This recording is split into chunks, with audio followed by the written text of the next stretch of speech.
This is the leading news from the Albuquerque Journal. I'm Gino Gutierrez. It's Tuesday, August 4th. Here's what we're covering on today's episode.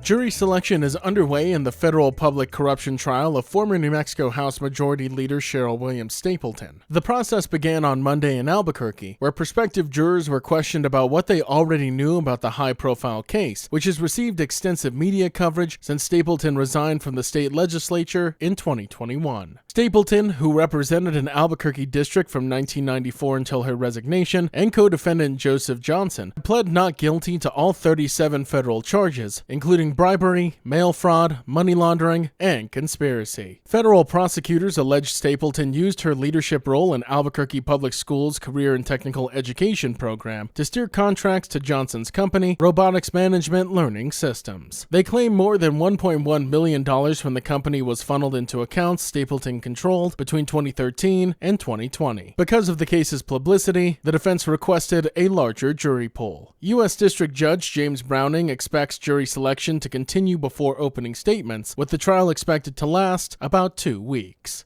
New Mexico Attorney General Raul Torrez is renewing his push to obtain federal records as part of a state investigation into whether the U.S. Drug Enforcement Administration allowed large amounts of fentanyl to remain on New Mexico streets during undercover operations. The move follows a journal investigation that reported federal agents allegedly allowed fentanyl shipments to continue into Albuquerque as part of long-term investigations instead of immediately seizing the drugs and arresting suspects. Torrez announced Monday that his office is challenging the U.S. Department of Justice's denial of the records requests, arguing federal officials improperly relied on regulations that do not apply to New Mexico's investigation. The Attorney General has given the Justice Department until August 17th to produce the records, and says he will take the matter to federal court if they do not comply. Torrez says the records are essential to determine whether federal investigators knowingly allowed dangerous quantities of fentanyl to reach New Mexico communities and whether those actions violated state law. The U.S. Department of Justice has not publicly responded to the latest request.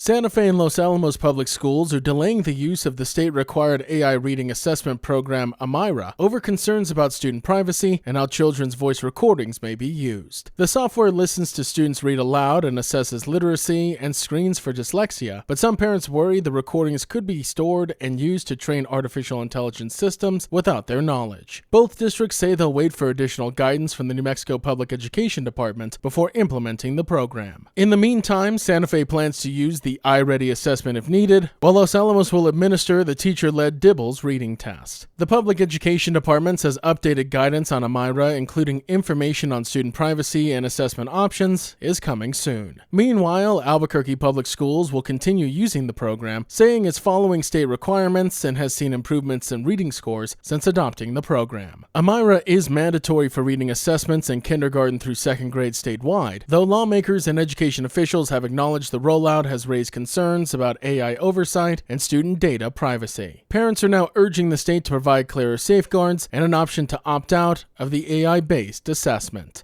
And residents of Tularosa are under a 7-day water emergency after the village's drinking water supply dropped to critically low levels over the weekend. Mayor Deborah Krutsky says 2 storage tanks that serve about 3,000 residents fell to just 6 feet of water, with sediment reducing the usable supply even further. In response, the village council unanimously approved an immediate ban on all outdoor watering, including lawn irrigation, gardens, vehicle washing, and filling pools. Residents are also being asked to take shorter showers and run only full loads of laundry and dishes and fix plumbing leaks. Village officials say recent monsoon flooding upstream has filled waterways with ash, mud, and debris, making much of the water too difficult to treat, while high summer demand continues to strain the system. Officials say earlier conservation requests were largely ignored, prompting the stricter emergency order, which now allows police and code enforcement officers to issue citations for violations. The emergency declaration could help secure state assistance to bring in additional drinking water, while village leaders continue working towards a long-term solution by developing a new well to supplement Tularosa's water supply. The Otero County Commission is expected to consider its own emergency declaration today. The leading news is powered by the journalism of the Albuquerque Journal. If you enjoy hearing all of the stories we share with you here daily, please consider becoming a digital subscriber to the Journal by utilizing the discount code in our show notes. Every subscription helps support local journalism and allows us to provide you with the news that matters to you. Now taking a look at Albuquerque's weather forecast. Today you can expect sunny and hot conditions with a high near 101, and as for this evening, there's a 40% chance of showers and thunderstorms, mainly before 9 p.m., mostly cloudy with a low around 70. To keep up with all the latest news from the Albuquerque Journal, you can visit our website at abqjournal.com. That's the leading news. I'm Gino Gutierrez. We'll be back tomorrow.